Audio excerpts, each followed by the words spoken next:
이 시간 하나님의 말씀을 받겠습니다. 이 복된 시간에 주시는 하나님의 말씀은 요한복음 1장 43절부터 46절까지의 말씀입니다.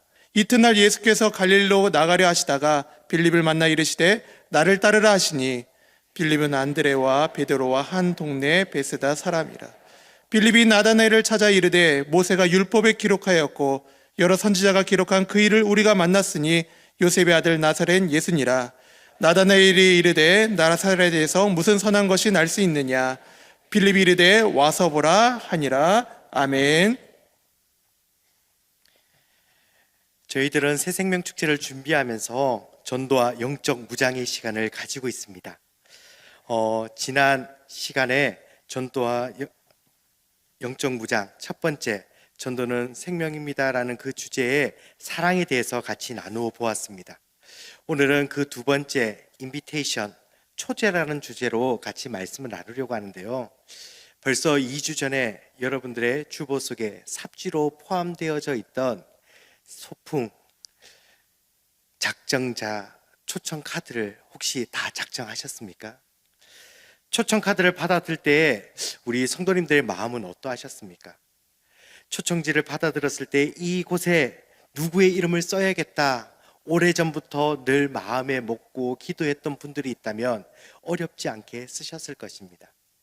그런데 초청해야 될 대상자를 작정해야 되는 이 시간 가운데 누구를 써야 되지 고민이 되기 시작하면 이 일들이 마음에 큰 부담감으로 다가오게 됩니다. 우리는 이러한 부담감이 있을 때 저희들의 마음의 중심을 좀 바꾸어 봤으면 좋겠습니다. 저희 담임 목사님 자주 하시는 말씀인데요. 여러분, 기회가 은총이고 축복입니다. 전도라는 것은 예수님께서 우리에게 명령하신 지상 명령입니다. 그렇기 때문에 하고 싶으면 하고 하기 싫으면 하지 않아도 돼 라는 대상이 아닙니다. 그렇기 때문에 교회에서 소풍, 소중한 사람들과 함께하는 축제라고 하는 좋은 기회를 마련해 주셨으니 이 기회에 우리가 원래 감당해야 될 사명 잠시 잊어버리고 있었다면 그 사명의 자리에 저희들이 다시 한 번 더 작정하는 마음으로 사람들을 초대하는 시간을 가지기를 소망합니다. 오늘 저도 초대라고 하는 이 주제로 어떻게 말씀을 준비해야 될까 기도하는 중에 약 한 3주간 한 사람을 깊이 묵상하고 연구했습니다. 누구냐면요, 바로 충청도의 선교의 아버지, 혹시 누군지 아십니까? 아무도 모르시죠? 사진 띄워주시겠습니까? 프레드릭 밀러라고 하는 선교사님이십니다. 한국 이름으로는 민노아 선교사님이라고 저희들에게 알려져 있는 분이신데요. 이 선교사님이 어떻게 한국에 오게 되었는가, 그리고 그분이 어떻게 전도를 하셨는가에 대해서 저희들이 함께 살펴보면서 그의 삶에 있었던 예수님이 어떠한 분인지를 오늘 조금 더 깊게 나누는 은혜의 시간이 되기를 소망합니다. 밀러 선교사님은 1892년에 미국 북장로교회 선교위원회에서 파송을 받아 한국에 오셨습니다. 그런데 사실 밀러 선교사님의 마음에 젊어서부터 나는 한국으로 가야지 라는 그런 뜨거운 마음이 있으셨던 분은 아닙니다. 이것에서도 우리가 자주 이야기하는 하나님의 만남의 축복이 있었는데요. 저희들이 너무나 잘 알고 있는 우리 조선의 최초의 장로교 선교사님이 누구이신지는 아시죠? 언더우드 선교사님이십니다. 언더우드 선교사님께서 한국에 오셔서 사역을 하시고 처음 이제 안식년을 맞으셔서 미국에 건너가셨을 때의 이야기입니다. 언더우드 선교사님의 마음에도 본인이 사역하고 있는 여러 사역들의 후임자를 찾아야 될 때가 되었던 것 같습니다. 그래서 언더우드 선교사님께서 여러 곳을 다니시다가 한 학교에서 강연하는 한 사람을 만나게 되셨습니다. 그 사람이 누구일까요? 바로 프레드릭 밀러 선교사님이셨습니다. 아직 풋풋한 대학생인데 강연에서 뜨거움을 느끼셨던 것 같습니다. 그래서 그와 얼마나 깊은 교제를 나누었는지 사실 잘 모르겠습니다. 하지만 자료에 따르면 1892년 3월 14일 언더우드 선교사님이 엘렌 우드 박사에게 이러한 편지를 보냈습니다. 한국에 보낼 사람에 대해서 지금 확실히 추천할 수 있는 사람은 없지만 유니온 신학교에서 한 젊은이를 알아보고 있습니다. 그가 연설하는 것을 들었습니다. 이름이 밀러인 것 같습니다. 바로 이 만남을 통해서 하나님께서는 한국에 새로운 선교사 한 명을 파송하게 됩니다. 언더우드가 편지를 보낸 그 해 1892년 11월에 26세라고 하는 젊은 선교사님이 한국에 오셨습니다. 특별히 그가 언더우드 선교사와 서울에서 이제 정동을 중심으로 사역을 시작했는데요. 예수교 학교라고 하는 민노아 학당을 세우고 그곳에서 학교 사역을 시작했습니다. 민노아 선교사님이 시작한 그 학당에서 저희들이 너무나 잘 아는 사람도 배출되는데요. 도산 안창호 선생님과 같은 분이 그 학교 출신입니다. 즉 조선을 위해서 또 한국의 다음 세대를 위해서 헌신하고 수고한 시간이 하나님께서 그에게 주셨고 밀러 선교사님의 사역에는 많은 믿음의 열매들이 맺혀가기 시작했습니다. 그런데 그러한 그의 사역 가운데 찾아온 축복임에도 불구하고 사실 그에게 가장 큰 아픔의 고통이 된 시간이 있었습니다. 약 한 2년 후에 밀러 선교사님의 가정에 하나님께서 귀한 태의 열매를 주셨습니다. 그런데 그 아이는 1894년 태어난 지 얼마 지나지 않아 하나님께서 그 아이를 풍토병으로 데려가셨습니다. 자식을 잃은 젊은 부모의 마음이 어떠할까요? 하지만 그 당시에 한국의 많은 선교사님들의 자녀들이 그렇게 풍토병으로 죽어갔고 선교사님의 가족들이 그렇게 하나님의 부르심을 입었기 때문에 밀러 선교사님 역시 자녀를 잃은 슬픔이 있었지만은 끊임없이 복음을 전하며 사역을 이어갔습니다. 그렇게 약 한 2년에서 2년 반 후에 하나님께서 다시 한 번 더 그에게 귀한 생명을 주셨는데요. 둘째 아들마저도 사실 태어난 지 몇 개월이 지나지 않아 풍토병으로 잃어버리게 됩니다. 자녀를 잃어버린 부모의 마음은 어떠할까요? 밀러 선교사님은 남자이기에 선교의 사역을 감당하고 있기에 그 마음에 담대함이 있었지만 사실 그의 사랑하는 아내 안나의 마음에는 더 큰 아픔이 이어졌습니다. 그렇게 선교의 사역을 이어가던 5년 후쯤 마음의 큰 병을 앓은 안나 선교사님이 1903년에 밀러 선교사님과 떠나 하나님의 품에 안기게 되었습니다. 한국에 돌아온 지 10여 년 만에 밀러 선교사님은 그의 가족의 모두를 잃어버리게 되었습니다. 그 아픔이 얼마나 컸을까요? 서울 양화진 묘역에 가면은 이 밀러 선교사님의 가족의 묘역에 장소가 있습니다. 사료에는 그의 자녀의 묘역의 이름에는 인지저스라고 적혀 있다라고 했는데요. 저희가 지난주에 사역반 선교지 탐방 때 제가 이 장소에 가서 선교사님의 묘역이 어디 있는지 한참 찾았습니다. 그래서 발견한 곳이 이곳인데요. 이곳에 자녀를 묻고 아내를 묻는 선교사님의 마음 어떻게 다 말로 표현할 수 있겠습니까? 이러한 큰 상처를 얻은 선교사님에게 주위의 동역자들은 이제 10년 동안 한국에서 사역을 했으니까 고국에 돌아가서 가족을 잃은 그 마음을 좀 치료하고 위로하면서 좀 시간을 보내는 게 어떠냐는 권면을 받게 됩니다. 그때 우리 밀러 선교사님은 그 동역자들에게 어떻게 표현하셨을까요? 이 땅에 내 가족이 잠든 곳이니 나는 여기서 하나님의 일을 마치겠습니다 라는 고백을 하고 계속해서 선교의 사역을 이어가십니다. 1903년 말에 장로교 선교회는 내륙 지방으로 선교를 확장하려고 했습니다. 그 거점으로 바로 충청도 청주를 선택했는데요.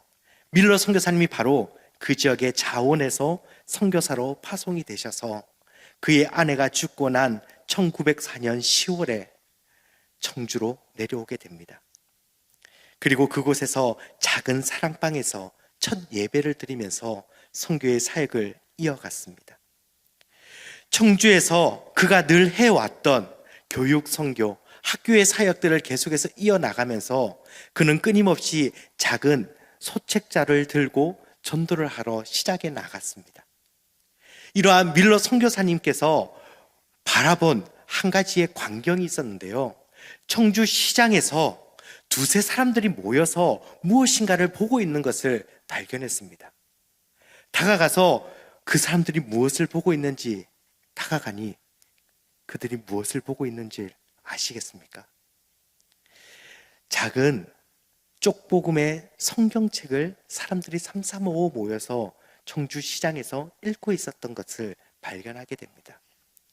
청주라는 곳은 선교사님이 내려오기 이전에 이미 우리의 믿음의 선배들에 의해서 전도의 현장들이 이어졌고 청주에는 복음이 벌써 씨앗이 심겨져 있던 것들을 우리 밀러 선교사님은 발견하게 됩니다. 그리고 청주라고 하는 도시가 다른 여러 지역과 조금 다른 특징을 가지고 있었는데요. 그 특징은 다른 것이 아니라 많은 사람들이 글을 보고 읽을 줄 안다는 것이었습니다. 그래서 밀러 선교사님은 그의 사역 가운데 소책자를 만들어서 이들에게 빨리 전해야겠다. 더 많이 글을 읽을 줄 아는 사람들이니 복음을 전해야겠다라는 마음을 가지고 소책자를 제작해서 시장에 나누어 주기 시작하는데요. 그 책자의 주된 내용은 크게 세 가지의 내용을 담고 있었습니다. 첫 번째는 진리로 초대하는 내용을 선교사님은 담았습니다. 그 전도지 소책자에 담겨져 있는 첫 문구가 이러합니다.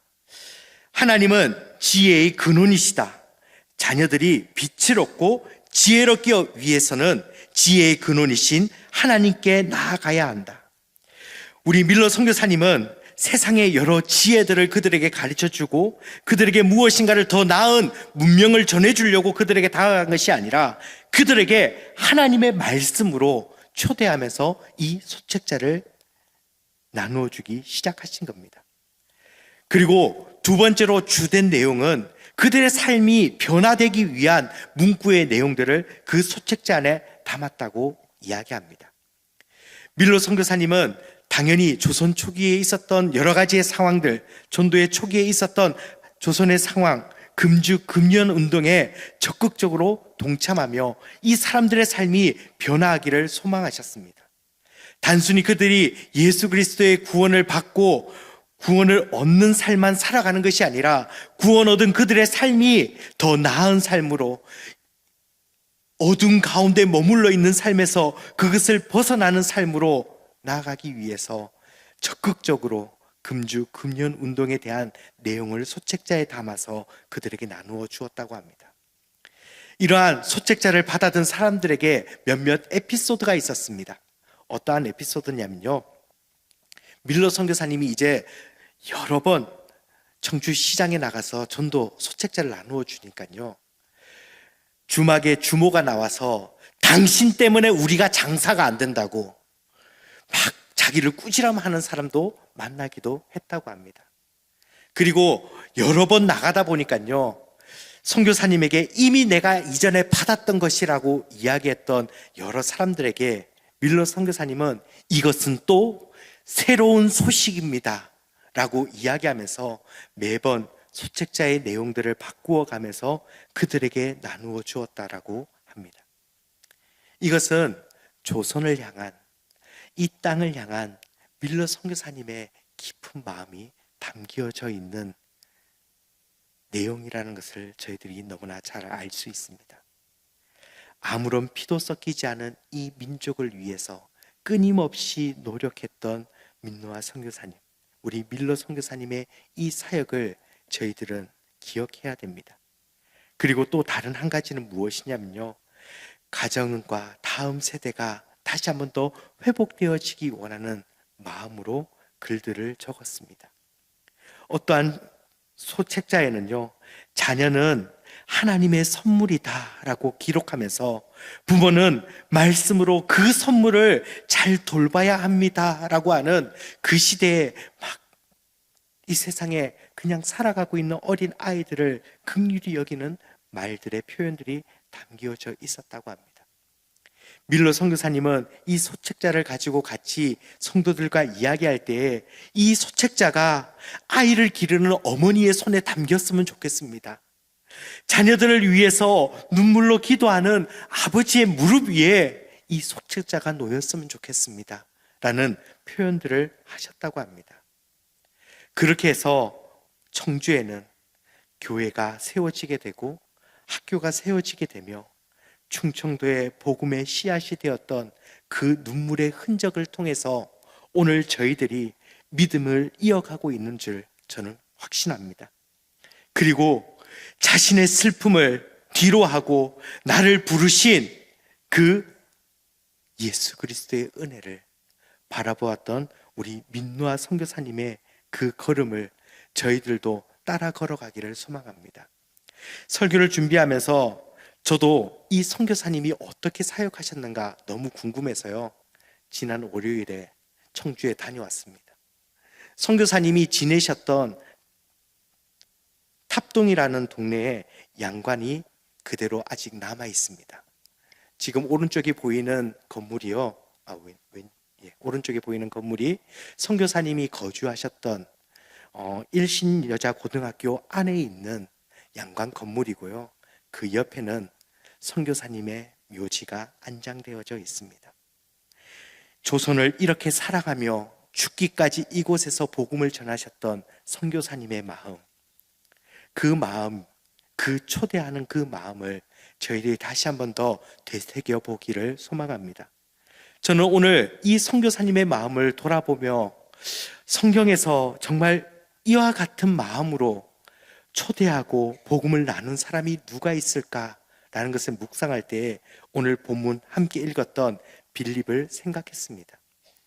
예수님께서 갈릴리 바다에서 나를 따르라 43절에 그를 부르십니다. 예수님께서 그를 부르셨던 그 부르심은 한 사람을 그냥 찾으시는 단순한 부름이 아니라 그의 삶을 변화시키기 위한 놀라운 하나님의 부르심임을 저희들은 믿습니다. 예수님 부르심 앞에 뜨거워졌던 빌립의 마음은 어떻게 움직였습니까? 정말 이 예수님이 가장 필요한 나의 동력자 나다나엘을 생각하게 됩니다. 그리고 그는 나다나엘을 찾아갔습니다. 45절 말씀에 빌립은 나다나엘에게 모세가 율법에 기록하였고 선지자들이 기록한 그 일을 우리가 만났다라고 이야기하면서 그 사람이 바로 요셉의 아들 나사렛의 예수라고 나다나엘에게 소개합니다. 이 초대와 소개를 받은 나다나엘의 표현은 무엇입니까? 사실 굉장히 냉소적이고 차가운 표현을 나다나엘은 쏟아냅니다. 나사렛 같은 작은 마을에서 무슨 하나님의 일이 일어나겠습니까?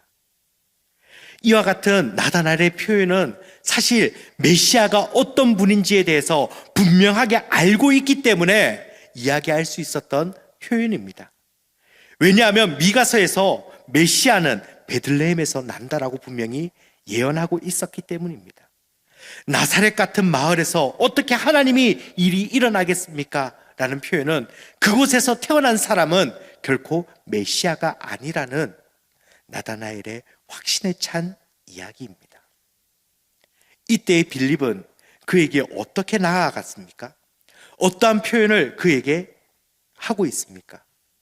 아니야, 예수님은 이런 분이야, 네가 예수님의 표적과 기적과 이적을 보았어? 라고 절대로 이야기하지 않습니다. 그는 딱 한마디로 그에게 외칩니다. 무엇이죠? 와서 보라. 이 한마디는 우리가 가지고 있는 복음의 본질을 담고 있다는 것을 저희들이 기억해야 됩니다. 전도는 많은 말이 아니라 그들이 예수님을 만나면 해결될 수 있다라는 확신 가운데 던져진 빌립의 고백인 줄 믿습니다. 오늘 요한복음에서 담고 있는 보다라고 하는 이 단어 역시 그냥 단순히 외적으로 보고 그가 어떠하게 생겼는지 어떠한 사람인지를 확인하라는 말이 아니라 그를 통해서 어떠한 일들이 이루어지고 있는지 깊은 시선으로 그를 통해서 일하시는 하나님을 보라라는 의미가 담겨져 있습니다. 이와 같은 동일한 표현은 요한복음 1장 14절과 9장 39절 가운데 빛이 어둠 가운데 비칠 때에 눈이 열려서 보여지는 것과 같이 그가 바라보기를 기대하고 소망하는 마음으로 와서 보라고 빌립은 나다나엘을 초대합니다. 그 초대 가운데 나다나엘의 모습 가운데 작은 변화가 이루어집니다. 예수님을 직접 만나고 정말 와서 예수님을 만나니 그의 고백은 바뀌게 됩니다. 49절에 나다나엘이 예수님을 바라보면서 이렇게 고백합니다. 라비여, 당신은 하나님의 아들이시요 이스라엘의 임금이시로소이다. 이는 시편 2편과 사무엘하 7장에 메시아의 왕으로 오시는 것을 고백하는 표현을 나다나엘이 그대로 사용하고 있다는 것을 저희들은 발견합니다. 이때에 예수님께서는 이러한 나를 바라보고 그의 시선의 변화함을 바라본 예수님은 나다나엘에게 다시 한 번 더 말씀하십니다. 내가 너를 무화과 나무 아래에서 보았다 함으로 믿느냐? 이보다 더 큰 일을 보리라. 하늘이 열리고 하나님의 사자들이 인자 위에 오르락 내리락 하는 것을 보리라. 이 말씀은 창세기 28장에 야곱이 잠을 자던 중에 사닥다리의 환상을 보았던 것을 떠오르게 만듭니다. 야곱이 베델에서 하나님과 땅이 이어져 있는 그곳을 보았던 것과 같이 나다나엘은 이제 예수님을 통하여서 하나님의 일하심을 바라볼 수 있게 되었는 것입니다. 오늘 빌립의 초대는 예수님이 가장 필요했던 메시아를 가장 간절히 기다렸던 나다나엘에게 소개됨으로 하나님의 일하심을 바라볼 수 있는 사건으로 변화하게 됩니다. 사랑하는 우리 믿음의 동역자 여러분, 오늘 예수님께서 빌립을 부르셨고 예수님을 만난 그 빌립이 다시 한 번 더 나다나엘을 초대했던 것과 같이 오늘 우리도 우리에게 주어진 사명을 감당해 내기를 소망합니다. 말씀을 맺으려 합니다. 사랑하는 우리 새로운 믿음의 가족 여러분, 예수님께서 한 제자를 부르시고 그 제자를 통해서 또 다른 믿음의 사람이 계속해서 시간을 이어서 초대되어지는 그 자리 가운데 복음이 전해졌고 한국에 언더우드 선교사님을 보냈습니다. 그리고 그 언더우드 선교사님을 통해서 청주 땅에 한 선교사님 밀러가 초대되었던 것과 같이 오늘 우리를 통해서도 그렇게 일하시는 하나님의 일하신 가운데 저희들이 사용되어지기를 소망합니다. 이제는 우리 차례입니다. 우리 또한 예수님이 정말 필요로 한 한 사람을 찾아 초대하기를 소망합니다.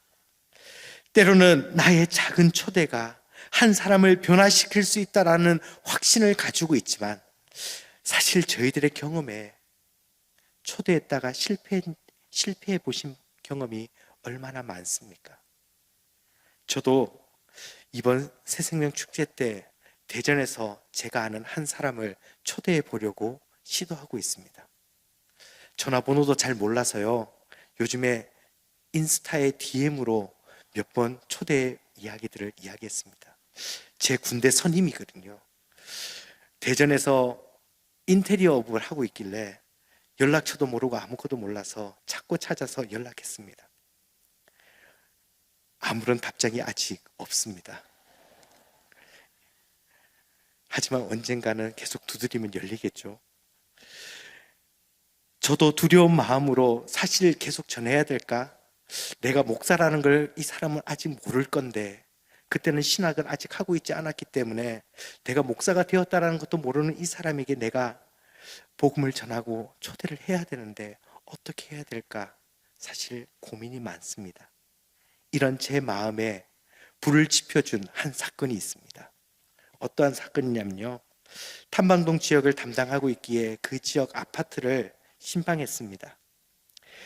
순장님과 같이 들어가기로 약속했기 때문에 순장님을 기다리면서 아파트 입구에서 이렇게 기다리고 있는데 우체통에 여러 전단지들이 빼곡히 꽂혀져 있는 것을 바라봤습니다. 그러다가 도대체 무슨 내용인가 싶어서 땅에 떨어진 초청장 하나를 바라봤는데요, 제 시선을 강탈했습니다. 어떤 초청장이냐면요, 이건데요, 성경에 관해 더 알아보십시오 라고 하면서 종이가 들어있었는데요, 이걸 땅에 떨어져 있길래 제가 하나 가지고 와서 열어봤습니다. 종이에 적혀져 있는 이 글씨들이요, 한 사람이 다 글로 직접 썼더라고요. 도대체 어떠한 내용인가? 그 뒷면에 초청장의 뒤에를 보니까요, 여호와의 증인이라고 적혀 있었습니다. 이단이요, 자기의 교리를 가르치고 선포하기 위해서 메모지에 수십 장에 되는 글들을 직접 손으로 써서 전달하고 있는 이 장면을 보면서 복음의 진리인 우리가, 예수 그리스도를 가지고 있는 우리가 연락이 잘 되지 않는다고 머뭇거려서 될까? 이단들도 이렇게 열심을 내서 자기의 교리를 가르치려고 이렇게 힘쓰고 있는데 나는 작은 편지 하나 작성하지 못해서 내 친구에게 전달하지 못하고 있는 것은 아닌가라는 생각을 하게 되었습니다. 사랑하는 우리 믿음의 가족 여러분, 오늘 다시 한 번 더 저희들을 초대하시는 예수님의 부르심 앞에 저희들도 이와 같은 고백으로 나아가기를 소망합니다. 빌립이 나다나엘을 부른 것과 같이 와서 보라 라고 하는 이 짧은 메시지 안에 담겨져 있는 빌립의 마음과 같이 우리들의 마음을 담아서 우리의 초청 대상자들에게 다시 한 번 더 마음을 열어 그들을 초대하기를 소망합니다. 오늘 저희들이 이 내용들을 가지고 다시 한 번 더 돌아볼 때 밀러의 선교사님의 고백을 한 번 더 돌아보기를 원합니다. 밀러 선교사님이 이러한 고백을 하셨습니다. 수많은 영혼이 성경보다 찬송으로 먼저 예수님을 만났습니다. 그가 이렇게 고백한 이유가 무엇이냐면요, 자녀들이 다 죽고 사역을 이어가고 있는 그에게 많은 조선인들이 물었답니다. 당신이 믿는 예수가 도대체 어떤 사람이기에 이렇게까지 가십니까? 그때 밀러 선교사님이 작사한 곡이 저희들이 너무나 잘 알고 있는 찬송가 96장 예수님은 누구신가입니다. 선교사님이 그토록 전하고 싶었던 이름, 우리가 그토록 내 주위의 한 영혼을 생각하면서 전하고 싶은 이름, 예수 그리스도, 그분이 어떤 분이신가 함께 찬양하며 나아가기를 소망합니다. 찬송가 96장 예수님은 누구이신가입니다.